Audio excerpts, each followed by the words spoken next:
Stand and watch as giants fall. I won't be afraid, for you are here. You silence all my fear. I won't be afraid. You don't let go. Be still my heart and know I won't be afraid.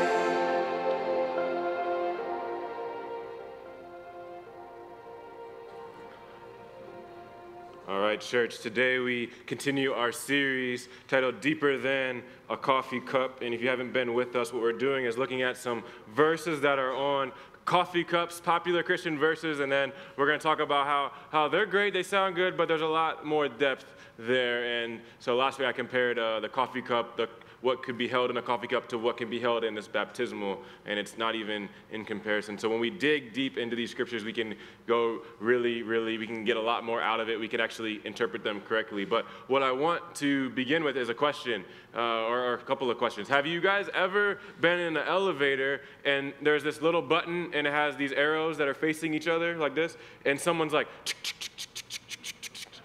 yeah, you've seen people do that, right? Because they think it's going to make the elevator close any faster, like the doors are going to close, it doesn't work. Have you ever been at a stoplight and maybe it's been you, but it's red, and then it turns green, and then within 2 seconds, somebody's honking their horn, right? Seems like it happens every day. How about, have you ever been at work and you see someone just running down the hallway to get to a meeting? Or someone working through their lunch break. Have you seen that? How about, have you ever been in the checkout line at the grocery store and someone behind you, it's not you, right? Someone behind you is going, because they're like, sighing is going to make the checkout go faster or something like that. I mean, it may get the manager's attention, but either way, all of these things are examples of people who are in a hurry. And we all, at one time or the other, or find ourselves in a hurry in our life. Some of us, maybe you woke up late, you snoozed your alarm too many times, and you have to now speed to work, and you're in a hurry, and that sometimes being in a hurry is something that can be dangerous for you. But being in a hurry is something that can be dangerous for you spiritually. It's been said that hurry is the enemy of our spiritual lives. Because what happens is we hurry from one thing to the next. We fill our schedules. We hurry. We got all these things that we want to accomplish, and we try to get them all done. But then what happens is we hurry when we're with God too. We hurry when we're trying to hear from God. We hurry through our Bible reading. We hurry through our prayers. We hurry through everything that we do, and that is very dangerous spiritually. The text today reminds us not to hurry. This text is one of my wife's favorite texts. This is, I believe last year the women got a journal or a bookmark that said this on it, but I'll show you the coffee cup verse for today. It's the next slide. It says, "Be still and know." And it's a great text. You're going to see that I think it's a great text. I think, like, I have this saying is framed just like that in my bedroom. This is a very important saying to my wife. It's an important saying to a lot of you. But if you don't know what the verse is about, it actually is kind of silly. Like, be still and know what? Like, be still and know that the Cowboys are going to beat the Seahawks at 4:25 today? Like, you know what I'm saying? Like, what is it talking about? Be still and know what? And the verse says, that I am God. So some coffee cups go there. But no coffee cup, I Googled it, I can't even find one to buy. If I could have bought it, I would have brought it and I would have had it here. No coffee cup has the whole verse. So like this is Psalm 46:10a. Sometimes there's Psalm 46:10a and b, but there's never Psalm 46:10a through c on a coffee cup. It says, be still and know that I am God. I will be exalted among the nations. I will be exalted in the earth. Nobody puts that on a coffee cup. Doesn't sound as good. It sounds kind of threatening. It sounds kind of, it's not so, it's just different. And so we're going to look at it and see what we can learn. But we're going to look at all the verses in Psalm 46. I've had a great joy studying this week. So let's look at the beginning of verse 1. It says, to the choir master of the sons of Korah, according to Alamoth, a song. And some of you are like, what's that? Isn't that just the heading? No, that's actually in the Hebrew manuscript. Like this is part of the biblical inspired text. So this is not something that someone added later. This is something that was written when the psalm was written. But there's something we learn. It's to the choir master. We don't have a choir master. We have a worship minister, a music minister here. Some churches have choirs. But this psalm and most psalms were written to be sung. At some point in history, they kind of transitioned from being sung and being corporate to being more of something that you view as a prayer, something private and something you do with God, and that's great. It is that. But it was written to be a song. It says it's a song, but it says, of the sons of Korah, and so that's who wrote this. A lot of times you'll see of David, of David, of David, of David. You'll see it like 70-something times. He wrote a lot of the Psalms, but he didn't write all of them. He didn't write this one. This was written by the sons of Korah, and if you don't know who Korah is, I think it's helpful to understand how significant what we see written. Korah is, we read about him with Moses in Numbers chapter 16, and Korah was a rebel. So what happened is Korah gets some guys, and they try to raise up a rebellion against Moses. They say, Moses, why are you the leader? We don't think you should be the leader. We're going to go and basically overthrow you. And Moses hears about this. He goes to God, and he's all freaking out, and God's like, go tell them to come meet me. Gather them all. Everybody that wants to rebel against you, bring them here. You know what God did? It's going to bother a lot of you. It says, the earth opened up and swallowed them all. There's an earthquake. The ground splits. They all fall in. Moses already got all his guys out because God told him what was going to happen. And the earth closes up. Korah is gone. That's what happened. And then guess what happened after that? Everybody's like, Moses, why'd you kill him? He's like, I didn't do it. Like, I can't do that. So they rebel against Moses. They're like, we're not going to follow you either. So God sends a plague, and 14,000 people die. And what stops the plague is God tells Moses, you need to go make atonement for their sins. And he goes and makes atonement. When he makes atonement, the plague stops. You're like, I didn't know that was in this text. I didn't know that this was there. This is a significant thing, because here's what you need to know. The sons of Korah didn't follow Korah. So they're still here. And the sons of Korah knew that even if you don't want to trust God, even if you don't want to trust the person God put in power, that you should just do it. That you should trust God because God has a better plan than you. And so they are writing this knowing that their father, grandfather, great-grandfather, however long this was, got swallowed up by the earth because God did it. And so we're like, oh man, I'd do some bad things too.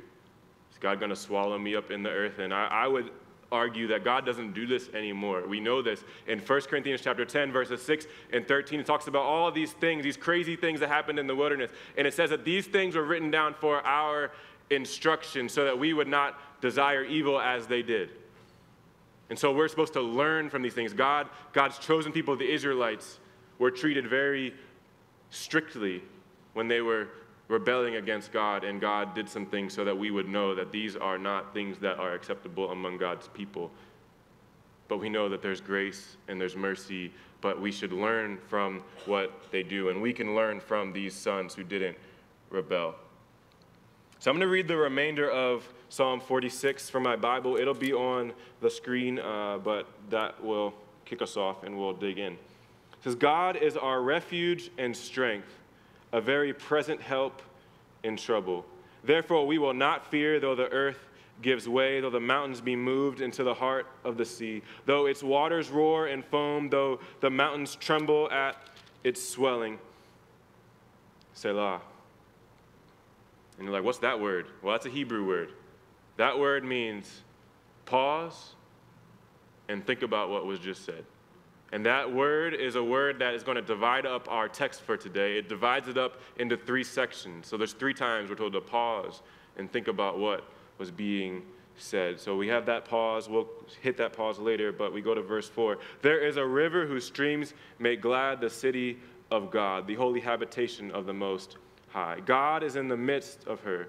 She shall not be moved. God will help her when morning dawns. The nations rage, the kingdoms totter. He utters his voice, the earth melts. The Lord of hosts is with us. The God of Jacob is our fortress. Selah. Come, behold the works of the Lord, how he has brought desolations on the earth. He makes wars cease to the end of the earth. He breaks the bow and shatters the spear. He burns the chariots with fire. Be still and know that I am God. I will be exalted among the nations. I will be exalted in the earth. The Lord of hosts is with us. The God of Jacob is our fortress. Selah. So, there's a lot there. It's a beautiful text about God's greatness, and we're going to look at that. But I want you to understand when this was written. This is believed by most scholars to be written in a time when the Israelites were coming against some sort of trouble. We don't know what kind of trouble it was. It could have been natural disaster. It could have been wars. It could have been something. But there's a cause for fear here, and they're hearing this, and they're knowing about it. And the psalmist writes this. The sons of Korah write this and telling them to look what God has done through David in the past.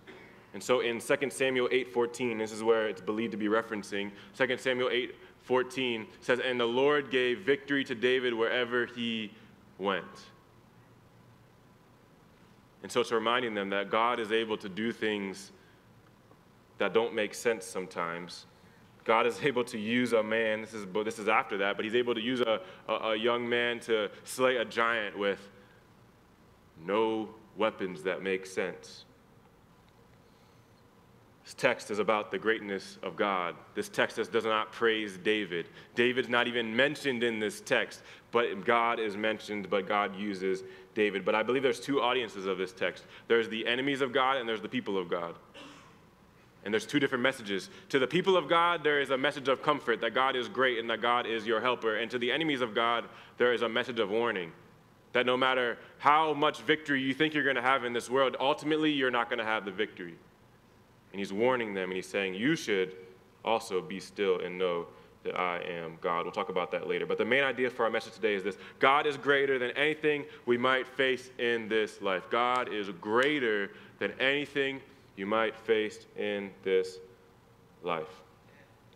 Look at verse 1 again. We're going to look and see what it has to say. It says, God is our refuge and strength. I want you to notice what it says. God is our refuge and strength. Not our military is our refuge and strength. This is a military battle. You think, oh, I'm going to take comfort in the military being strong. I'm going to take comfort in that. No. God is the refuge and strength. This is the word Elohim. This is the creator God. This God is the one who is your refuge and strength. And look, it says he is a very present help in trouble. God is not like a fair weather friend that says he'll be there when times get rough, but when times get rough, he's nowhere to be found. Last week I shared with you the poem Footprints in the Sand, about how God is a reminder that God is with us even when it doesn't feel like he's with us. And this is saying he is a very present help in trouble. Not he might be a very present help in trouble. No, he is very present in trouble even if you don't feel it. And look at verse 2 and 3. It says, therefore we will not fear, though the earth gives way, though the mountains be moved into the heart of the sea, though its waters roar and foam, though the mountains tremble at its swelling. Selah. Pause and think about this. And as I did that this week, I realized that because God is greater than anything we might face in this life, you don't have to fear things that you can't control. You do not have to fear things that you can't control. What happens when we're afraid oftentimes is because we're not in control. If we were in control of the situation, we would not be afraid. We would say, oh, I can deal with it. I'm in control, so I can deal with this fear. But when you're not in control, and the things he's going to talk about are things that are outside of your control. You're not in control of whether a war is going to happen. You're not in control of natural disasters. You're not in control of those things, so you fear them.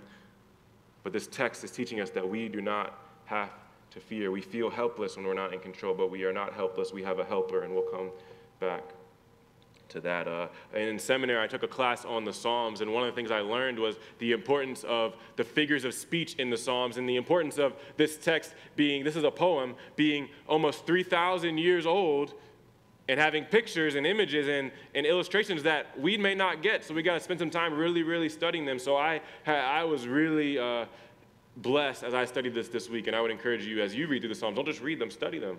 Get a good Bible commentary and look deeper into the illustration so that you can actually get, and you don't put a 21st century understanding on a picture that is 3,000 years old, and you actually get what they're trying to say because it's much richer. But it says the mountains are moved and the earth gives way. What is he talking about? Is this just a big picture? What is this? And I studied this. I found that this is most likely referring to earthquakes. They experienced tons of earthquakes, and this is literally what would happen. The mountains would be moved, and the earth would give way. The earth would crack open, and things would happen like that. And this was something that would cause them to fear. And I got to ask you, like, how many of you have been in a pretty serious earthquake? I mean, I can only remember one earthquake in my life. I remember somewhere like a picture fell off the wall, but that's not a big deal. But I remember being in Washington, D.C. on like the 10th story of a building, and if an earthquake, even if it's minor on the 10th story, I mean, if it's little up here, it's big up here. And I remember walking to the printer and getting thrown into the cubicle. I mean, I remember that, and I was like, oh, well, man, we're going to die.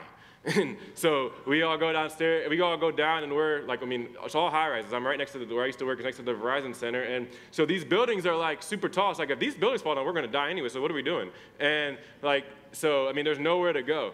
And so work was closed, everybody went home. It wasn't even a major, if you were used to California, that's nothing, right? No windows cracked. This is just the building shook. And it was scary, but we got out.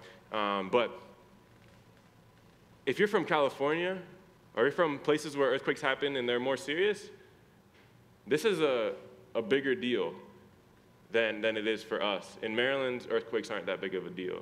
And so just in case you don't have a picture of what earthquakes can be like, I have an earthquake that happened in California in 1989. I have a news report of it that I want you to see, to get a picture, because this is what it would be like for the Israelites. It was a wonderfully exuberant time, a golden Indian summer day, and both local baseball teams were in the World Series. At the tone, Pacific Daylight Time will be 5, 4, and 30 seconds. So the Oakland A's take. Hey, you know what? We haven't heard.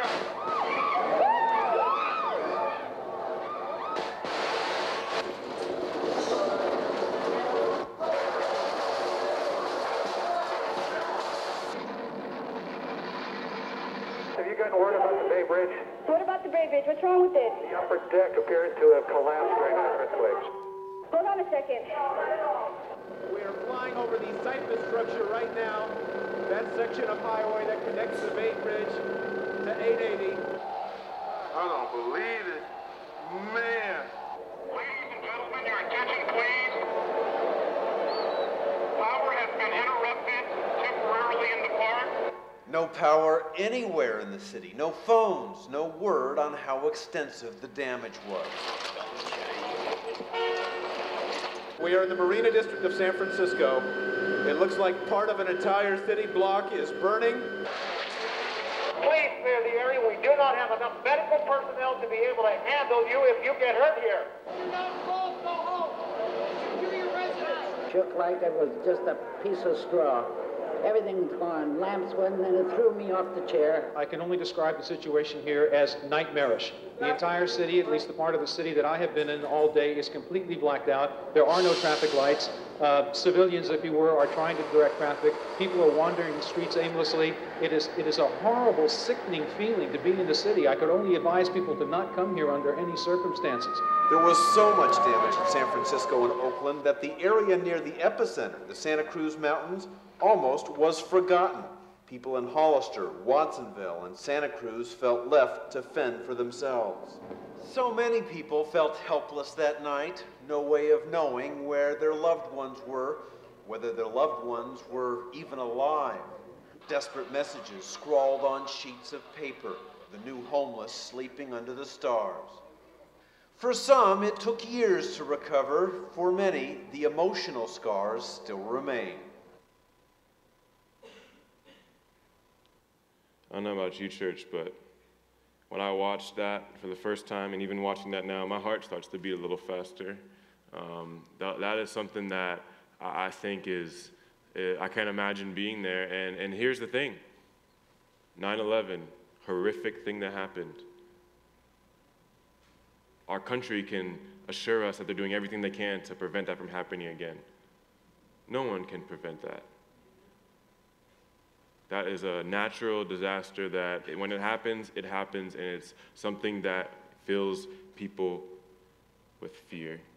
Did some more research on earthquakes, and I found a guy named Amos Nur. You can put up his quote for me. He's a professor and geophysicist at Stanford University. He says, whether we are prepared or not, earthquakes relentlessly will happen again and again and remain totally indifferent to our unpreparedness and totally indifferent to our innocence. He says the worst places in the world for hurricanes are California, China, Japan, and the Middle East. So we're not there.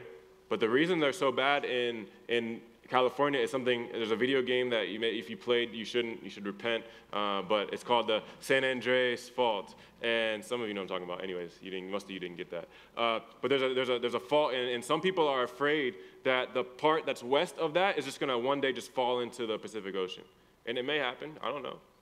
But that's a fault line. That's where a lot of these earthquakes happen. That's why these earthquakes are so severe. But what you don't know is, or maybe you know, there is a fault just as significant that runs along the Jordan River near the Holy Land, where these people would have been affected by. So the situation in California, the situation for them is very similar. It's a fear. Could this happen?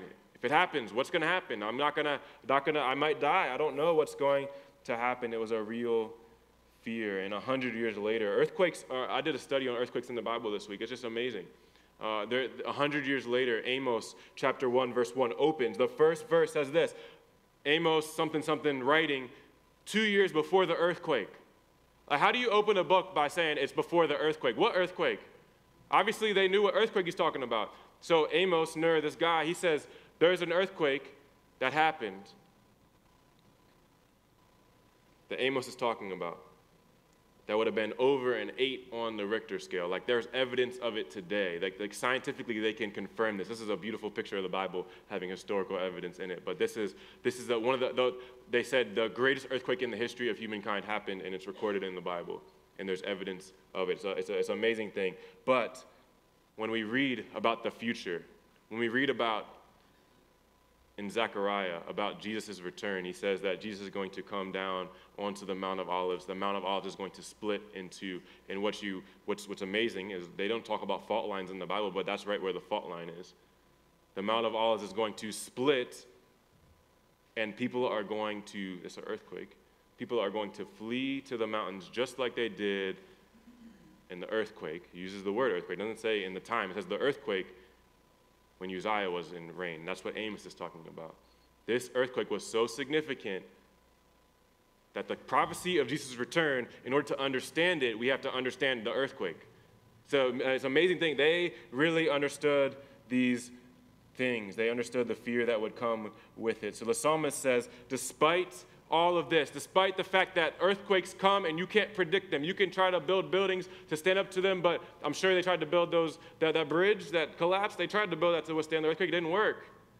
Despite everything that you're doing, it may not be enough. You don't know when they're going to happen. You can try to predict them based on history, but you don't know the exact day. And unless you're going to just say, I'm going to avoid the whole region, you're going to experience earthquakes at some time. Despite all that, we will not fear.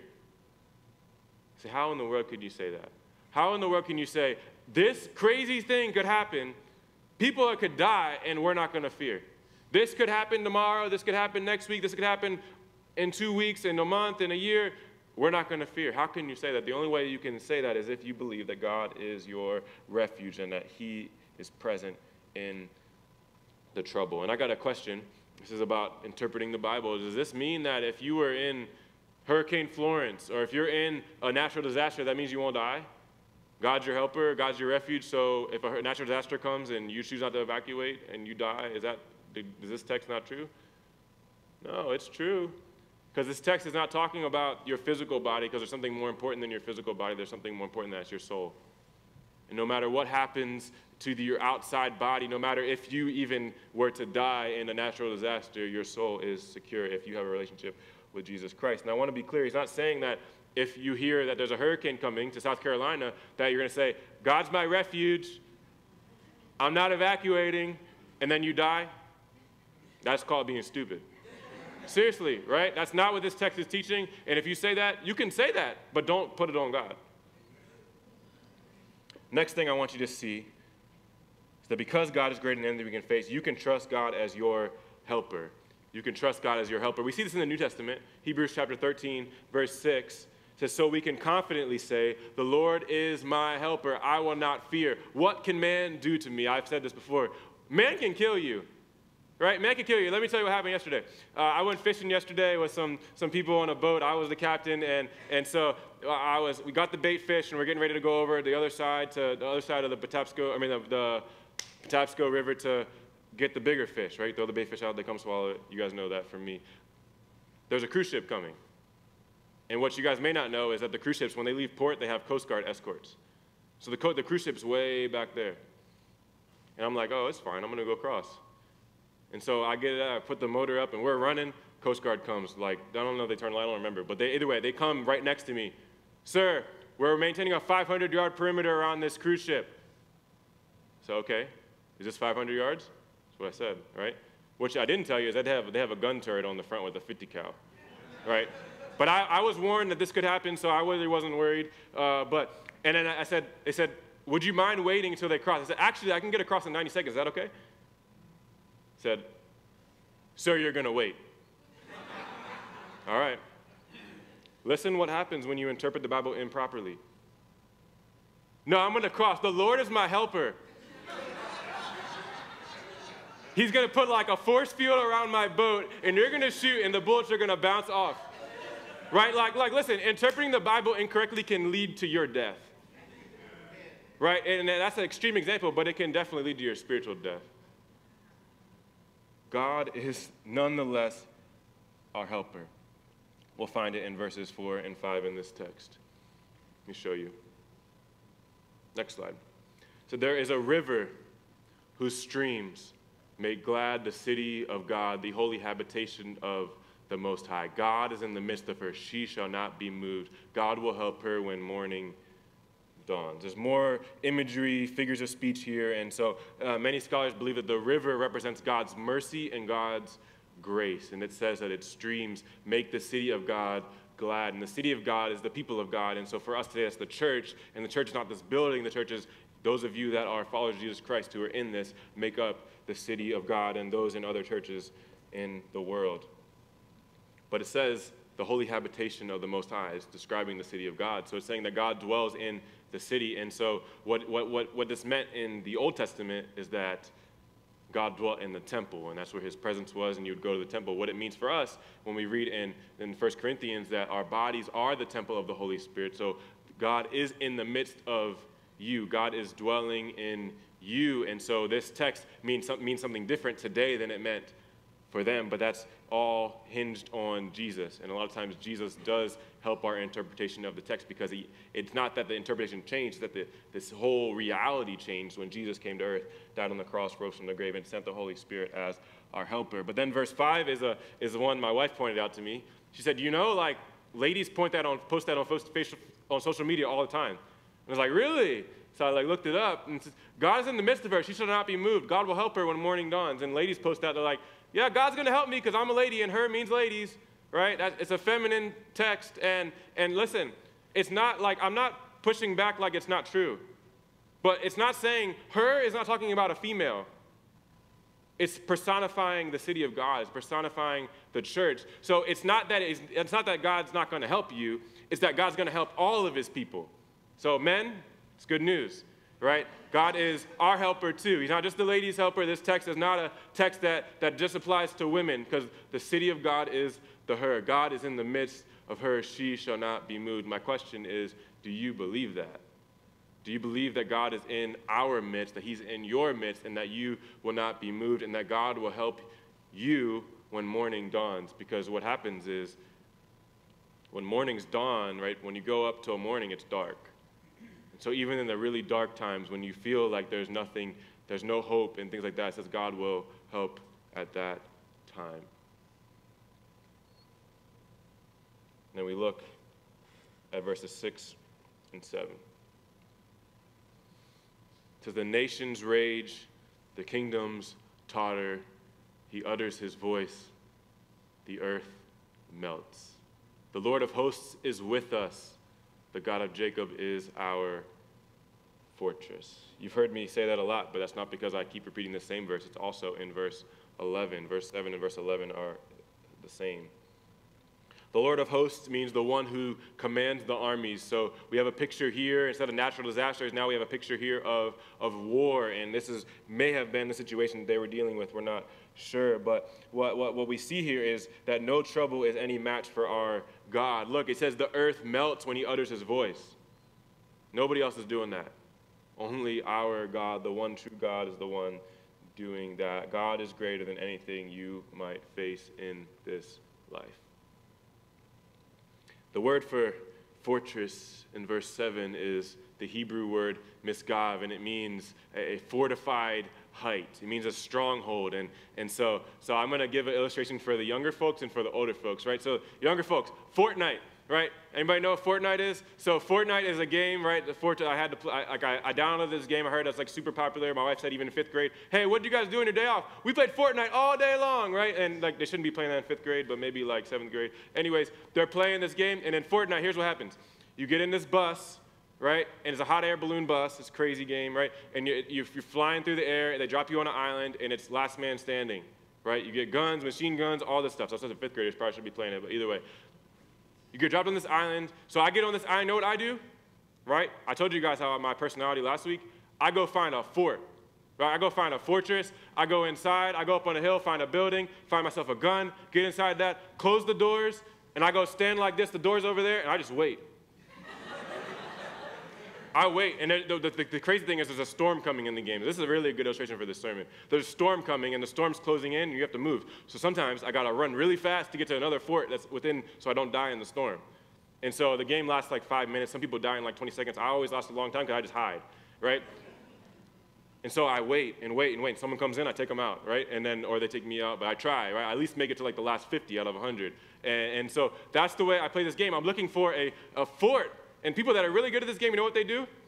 In this game, you can chop down trees, chop down buildings. It's a really crazy thing. You can chop down a building with an axe. Doesn't make any sense. But anyways, you chop down these buildings, and then you build these structures, and you can make steps. So I can literally, right now, if I'm good at this game, like Jacob McCann apparently is good at this game, but I can put some steps, and I can hit a button and go, step, step, step, step, and I could be up there with nothing supporting me, right? I just make myself really high, and then I can build this gigantic fort, like all the way to the heavens.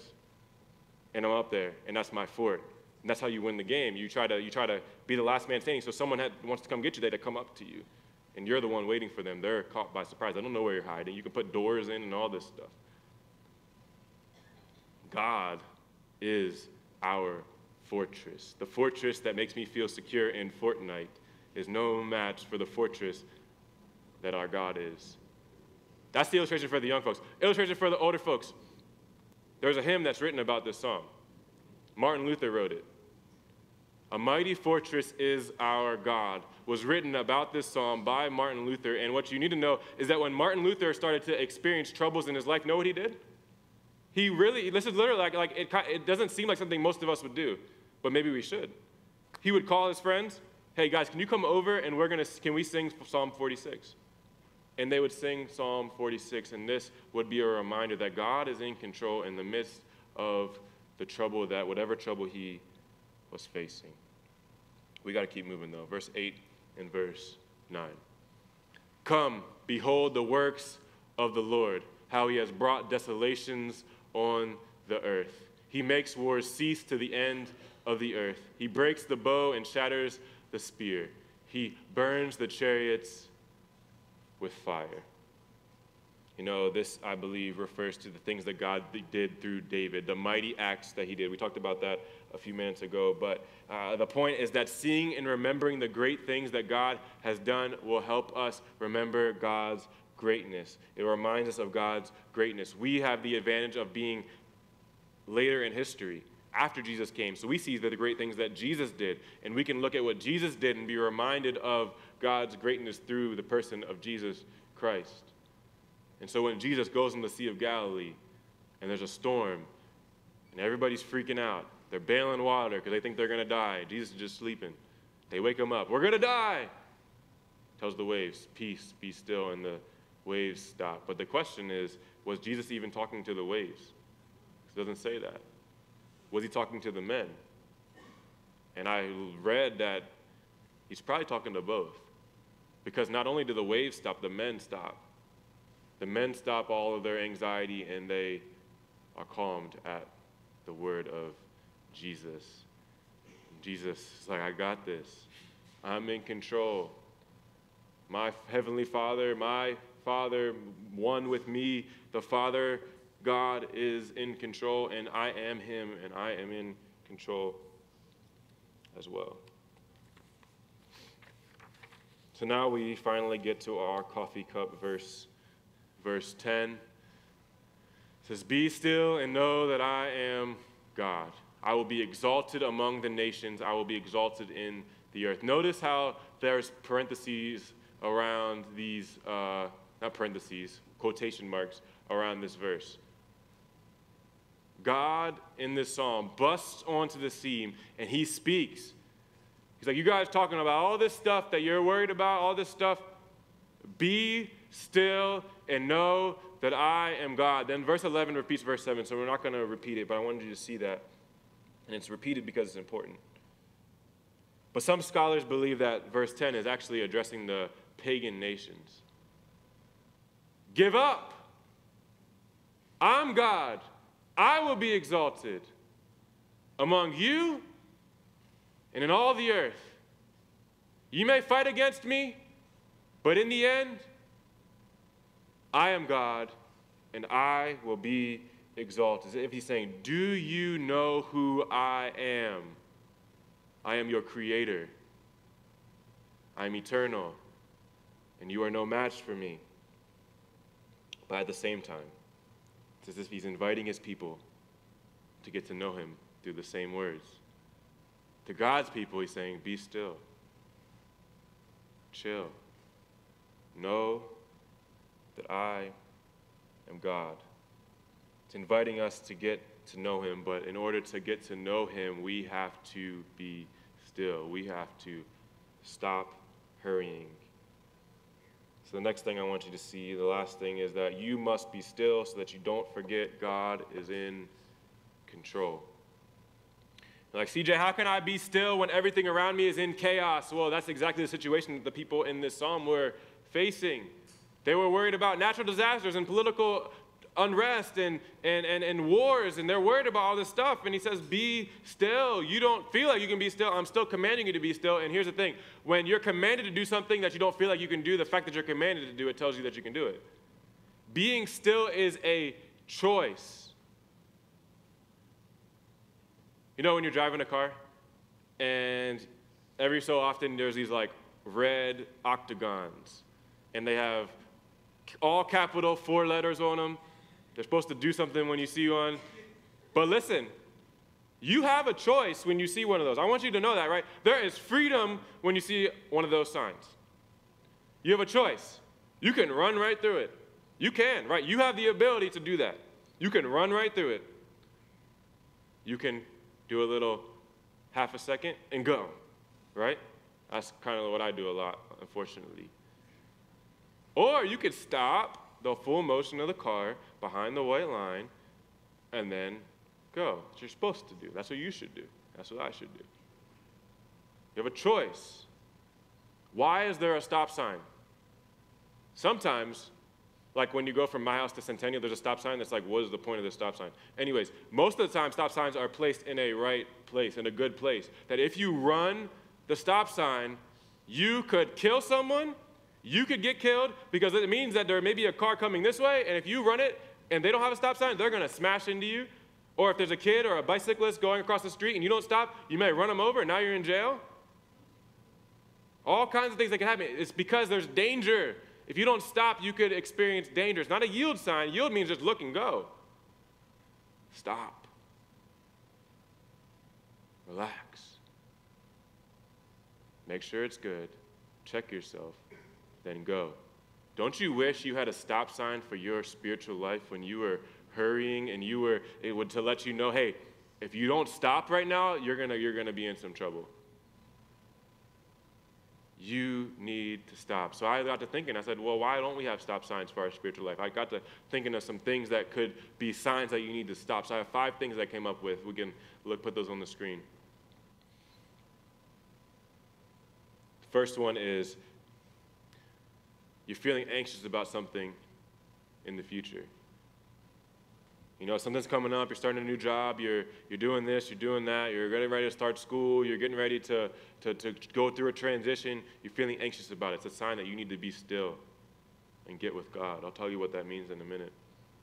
Second, you feel overwhelmed by what you have to get done. This day you have too much to do, you're feeling overwhelmed, I don't think I can do it. That's not something that God gives you. That God doesn't give you a feeling of being overwhelmed. So you need to be still. Third, you just yelled at someone for something insignificant, right? You all do that, right? If you let yourself hurry, hurry, hurry, and someone does something, find yourself yelling. And what if instead you yell, first thought, oh man, something's wrong. Stop sign. I need to be still. I don't care. Go in the bathroom stall at work and be still. I don't care. Find some place to be still. 4, you can't remember the last time you rested. If all you're doing is going, going, going, you need to be still. And lastly, read that one for me. You don't want to be still, right? If you don't want to be still, you probably need to be still, right? So my question to you is, which of these signs do you need to see today and this week and this year? And then which signs do you need to add? These are all signs that I need, right? So I put them there so you can say which ones do you need and then make your own list. You know, it's preferable that we build in time to be still on the regular. Like we're building in this time on a regular basis, like every day, twice a week, something. We're building in time to be still. But when we don't do it, it's helpful to have a stop sign to say, hey, you're experiencing the effects of not making time for this. What will be your signs that something's off? And then the part of verse 10 that never makes the coffee cup, like I told you, is that I will be exalted among the nations. I will be exalted in the earth. The word exalted means held in high regard. We can substitute the word worshiped. I will be worshiped among the nations. I will be worshiped in the earth. And listen, this is not saying the idea of some higher power is going to be exalted in the nations, that there's some God. No. This is Yahweh. This is Elohim. This is the creator God. There's only one of him. He's triune. He's omnipresent, omnipotent, and omniscient. This is the God who is going to be exalted. And the exaltation of our God should be our number one goal, our number one priority as believers. This should be what we value the most. We know from Philippians 2 that one day every knee will bow and every tongue will confess that Jesus is the Lord, to the glory of the Father. But we have a great privilege as his people on this earth to be a part of seeing people exalt, worship, hold in high regard the name of Jesus on this side of death's door. Because one day, ISIS is going to bow the knee to Jesus Christ as Son of God. Not as whatever they want him to be, not as a prophet. No. The Son of God. One day, your neighbor who lives a good life is going to bow the knee to Jesus. But we have an opportunity to help them do that on this side of death's door. But you need to know that the exaltation of Jesus ultimately is not dependent on us. God is saying this is going to happen. When people pass away and they stand before me, there is going to be no doubt in their mind that I am God. They are going to bow to me. But how much better when they bow before and they get to spend eternity with him instead of bowing to him before they spend eternity separated from him. Church, I think you can see that Psalm 46:10 is much deeper than a coffee cup.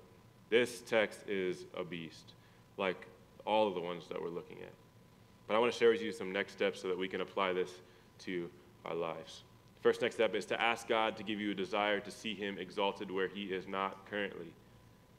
God, help me to desire to see you exalted in my family. God, help me to have a desire to see you exalted in my neighborhood. God, help me to have a desire to see you exalted in my workplace. God, help me to have a desire to see you exalted in my community. God, help me to have a desire to see you exalted in my county, state, nation, ends of the earth.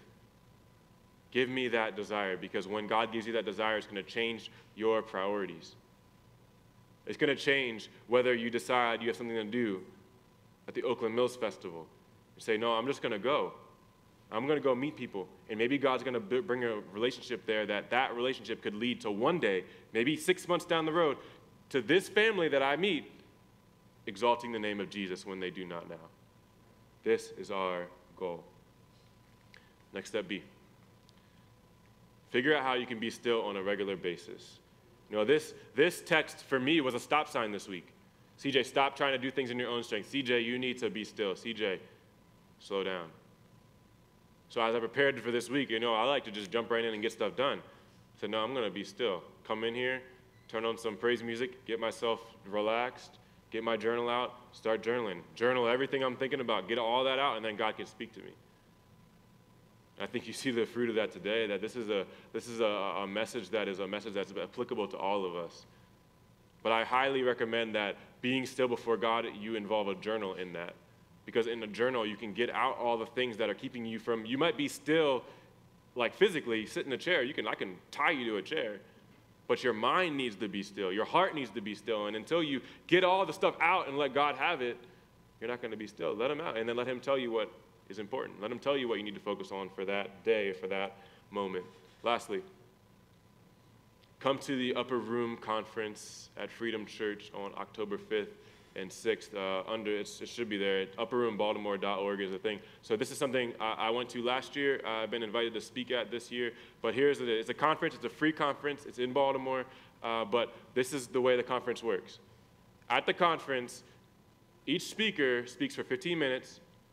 There's 15 minutes of worship and 30 minutes of prayer.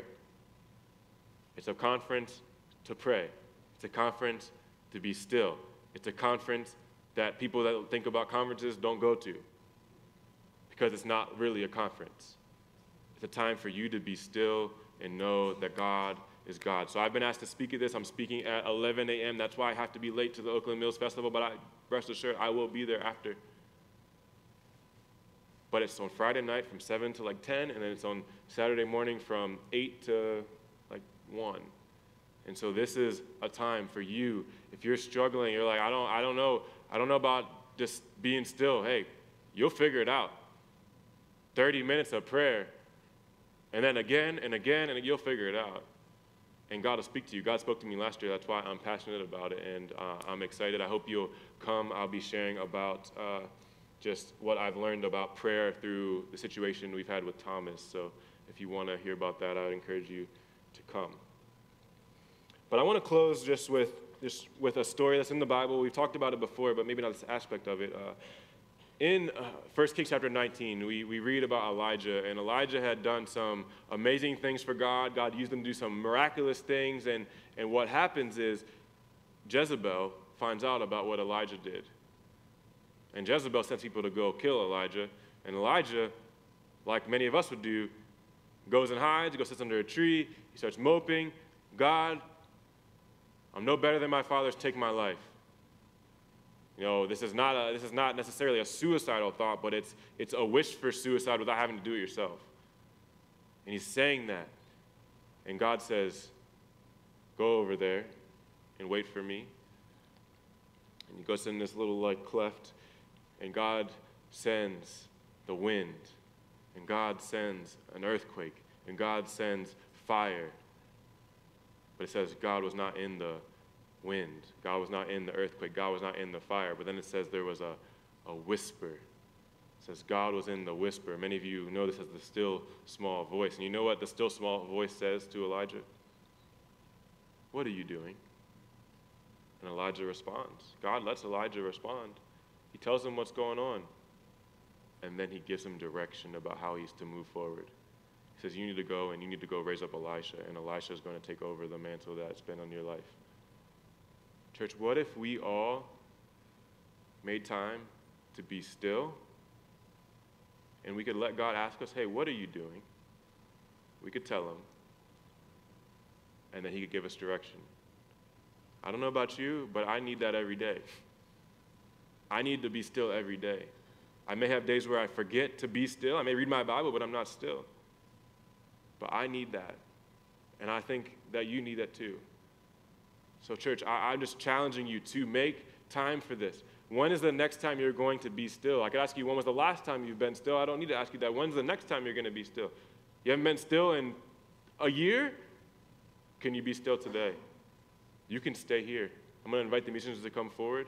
After service, you have until 2 o'clock. You can stay here, you can be still. You can go home and be still. I don't care. You can sit in your car and be still. Make some time to be still with the Lord. Let him give you direction, and I guarantee you that that's going to show you the importance of this. Experientially, you're going to know that this is something that you need. So I'm going to ask us all to stand, and I'm going to pray, and then we're going to sing for an invitation. If you need prayer, I'm up here. A deacon will be up here. You can come pray with me. You can come pray at our stage, which is like our altar. You can pray in your seats. But we want this to be a time where you feel cared for, because this is what this time is for. So we want to give that to you. And if you want to stay after the service, after the song, I'm going to close this in prayer, but you're welcome to stay.